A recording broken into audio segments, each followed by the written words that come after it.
Ny butinay zany na ampitombona an'ity zavatra ty dia aneo fa afaka amiray ny artiste malagasy na avy aiza izy amin'ny natsinany na andrefana na atsimo. Je vais l'apprendre. Mais avec tes paroles, hein? Avec les paroles. Non, avec ses paroles, ouais. Un peu dans le même... ouais, avec mon accent. Voilà.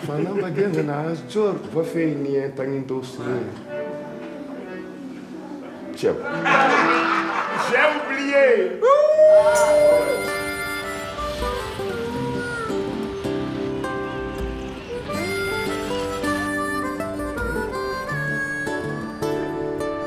Izay Madagasikara ao fa zany manaitra ny satsika hoe ny tanitsika isika mivelona amin'ny tanitsika atsika zany mila mamelona ny tanitsika ihany Io non ha songelo ne noi.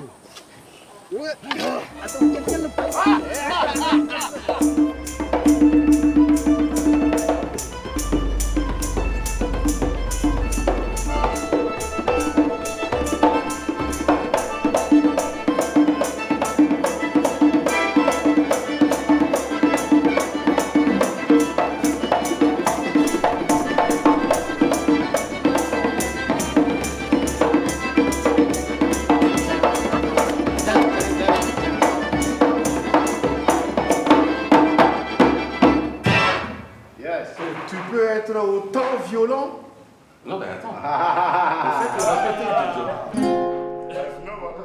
Demande à Zamvirnam les phrases.